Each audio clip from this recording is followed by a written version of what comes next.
We now turn to Nicaragua as the political unrest continues to spread across the country and the international outrage at President Ortega continues to grow.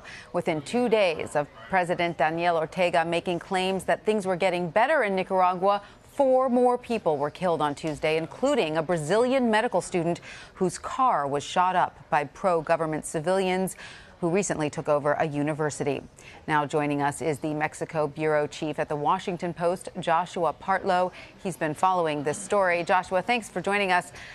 President Ortega claims things are getting better, but people keep dying. Has there been any improvement at all?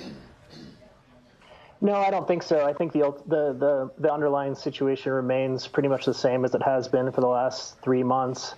There's massive opposition to President Ortega's government. There's unrest in the streets, and there's continuing to be a lot of violence. So, Joshua, after the Brazilian student was killed in clashes, Brazil recalled its ambassador to Nicaragua. Clearly, international outrage is mounting. Is President Ortega not getting the message? Yeah, I think President Ortega has been pretty defiant through this whole process. There were initially, after the initial wave of protests, there were some rounds of dialogue, but since then that has fallen apart as the violence has intensified. President Ortega has refused to consider the possibility of early elections or leaving his position. So I think Nicaragua is still at a standoff. So, Joshua, you have witnessed the violence firsthand there in Nicaragua. You've seen the aftermath from a shooting at a church. We've also seen deadly violence at universities. Based on what you saw, how far do you think Ortega and his forces are willing to go?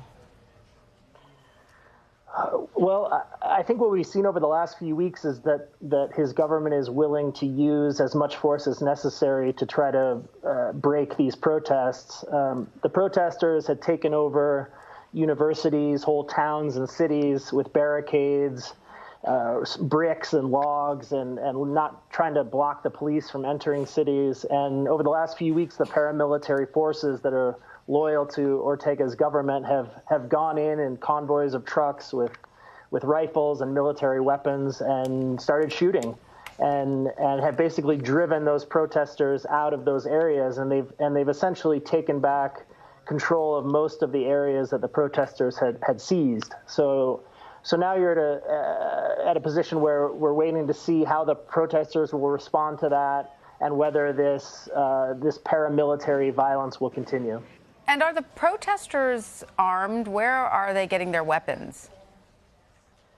The protesters are armed in some cases with homemade mortars. You see those a lot. The protesters that I was with in the church that came under attack, I would say out of a couple hundred people, I saw 3 or 4 guns, pistols, arms like that. Right. Those mortar tubes, and then spikes, sticks, rocks. It's a lot of improvised weapons. So there's a clear imbalance here. It doesn't sound like they will be able to keep up for long if Ortega is determined to send in these, military and paramilitary groups.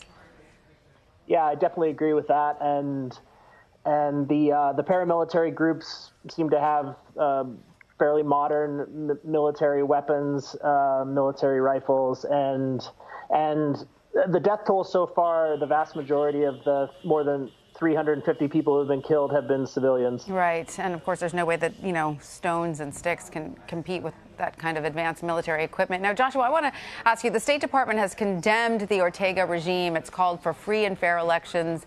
Vice President Mike Pence also echoed these demands today in a tweet. Do you think the State Department could be doing more? You've also seen the State Department impose some sanctions on top Nicaraguan officials and leaders of the security forces. So you might see more of that. Mm-hmm. You could see more intensive sanctions. Beyond that, I'm not sure what other options they're considering at this point. Sure. What do you think would stop the Ortega regime at this point? It's hard to say. There's been a pretty widespread uprising across the country, including business leaders who were his his former allies. A lot of people have turned on the Ortega government. So, it's hard to know. It's hard to know what it would take for him to change his approach. All right, Joshua Partlow, thank you so much for your reporting. Thank you.